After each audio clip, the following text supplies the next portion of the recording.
नमस्कार. आज आपण तवा एग फ्राय बनवून घेणार आहोत. त्यासाठी उकडलेली अंडी घ्यायची आहेत. एका डिशमध्ये घरगुती तिखट, हळद, मीठ आणि अर्धा चमचा बेसन पीठ घालून थोडंसं पाणी घालून त्याला मिक्स करून घ्यायचं आहे. आता हा मसाला तयार आहे. उकडलेल्या अंड्याची अशा प्रकारे 2 भाग करून घ्यायचे आहेत आणि आता जो आपण मसाला तयार करून घेतला होता तो मसाला आपल्याला या अंड्यांना व्यवस्थित लावून घ्यायचा आहे. आता या मसाल्यामध्ये आपण थोडंसं बेसन पीठ घातलं होतं. बेसन पीठ यामध्ये फक्त अर्धाच चमचा घालायचे, जास्त बेसन पीठ घालायचं नाही. बेसन पीठ घातल्यामुळे हा जो मसाला आहे तो अंड्याला व्यवस्थित चिकटला जातो आणि अंडी ज्यावेळेस आपण तेलावर परतून घेतो त्यावेळेस हा मसाला निघत नाही. त्यामुळे थोडंसं बेसन पीठ घातल्यामुळे अंड्याला एक छान चव देखील येते.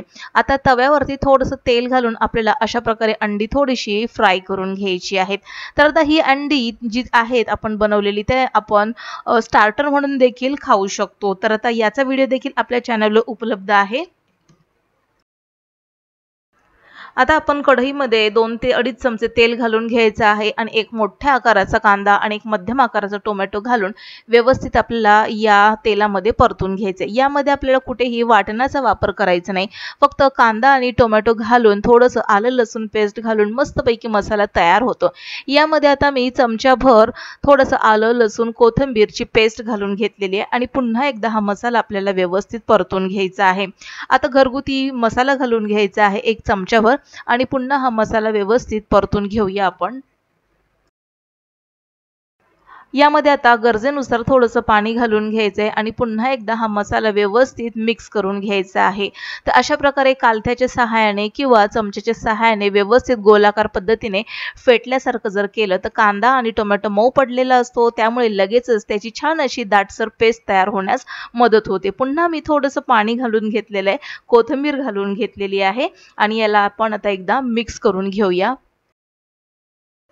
आता हा मसाला व्यवस्थित 1 ते 2 मिनिटांसाठी मी उकळवून घेतलेला आहे आणि आता आपण जी अंडी फ्राय करून घेतली होती ती आता आपण यामध्ये अशा पद्धतीने घालून घेणार आहोत. लक्षात ठेवायचं आहे, अंडा मसाला बनवत असताना आपल्याला यामध्ये जास्तीचं पाणी घालायचं नाही.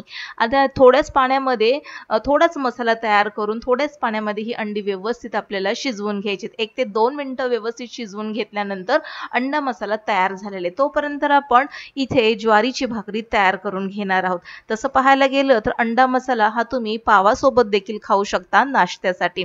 पण आता आपण ह्या जेवणाच्या वेळेमध्ये हा बनवलेला आहे त्यामुळे यासोबत खाण्यासाठी गरमागरम ज्वारीची भाकरी आपण बनवून घेणार आहोत. थोडंसं कोरडं पीठ आपण यामध्ये घालून घेतलेलं आहे आणि अशा प्रकारे आता ही भाकरी आपण व्यवस्थित थापून घेणार आहोत. तर अशा प्रकारे आपण अंडा मसाला बनवून घेतलेला आहे आणि त्यासोबत गरमागरम भाकरी. तर यामुळे काय होतं, पोट तर भरतं आणि मन देखील भरलं जातं. मस्त गोल गरगरीत भाकरी आपण थापून घेतलेली आहे. तवा छान असं गरम झालेला आहे आणि यावर आता आपण ही भाकरी अशा पद्धतीने घालून घेतलेली आहे. थोडंसं आपण याला पाणी लावून घेणार आहोत. गॅस इथे आपण मध्यम आचेवर ठेवून घेतलेला आहे आणि आता थोडंसं वरचं पाणी सुकल्यासारखं झालं की लगेचच आपल्याला या भाकरीला उलटवून घ्यायचं आहे. जास्त पाणी आपल्याला सुकवून घ्यायचं नाही, नाहीतर भाकरीला चिरा पडल्यासारख्या होतात. आता ही भाकरी आपण उलटवून घेणार आहोत. तर अंडा मसाला बनवत असताना आपण त्यामध्ये खोबऱ्याचा किंवा नारळाचा किंवा इतर कुठल्याही मसाल्याचा वापर केलेला नाही. साध्या सोप्या पद्धतीने झटपट असा अंडा मसाला काहीच मिनिटांमध्ये बनवून तयार होतो. आता ही भाकरी देखील छान अशी शेकत चाललेली एका बाजूने पलटून घेऊया आणि मस्त तुम्ही पाहू शकत असाल की छान अशी टम्म भाकरी अशी फुगलेली आहे. तर मस्तपैकी पोटभरीचं असं जेवण साधं आणि सिंपल कमीच वेळामध्ये बनवून तयार होतं. कधी जास्त वेळ नसतो आपल्याला, तर अशा पद्धतीने झटपट तुम्ही अंडा मसाला एकदा नक्की बनवून बघा आणि मी सांगितलेल्या पद्धतीने एकदा नक्कीच बनवून बघा. रेसिपी आवडल्यास नक्कीच तुम्ही कमेंट बॉक्समध्ये आम्हाला कमेंट्स लिहून कळवू शकता. तर आता आपण ताट बनवून घेणार आहोत. एका डिशमध्ये मी हा अंडा मसाला घालून घेतलेला आहे. अंडा मसाला बनवत असताना जास्त आपल्याला यामध्ये पाणी ठेवायचं नाही, रस्सा ठेवायचं नाही.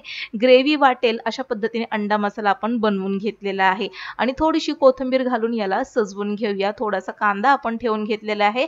भात आणि भाकरी सोबत अंडा मसाला तयार आहे. तर आजची रेसिपी आवडल्यास लाईक करा, शेअर करा, सबस्क्राईब करून बेल आयकॉन प्रेस करा. पुन्हा भेटूया नवीन एका इंटरेस्टिंग रेसिपी सहित. तोपर्यंत बाय.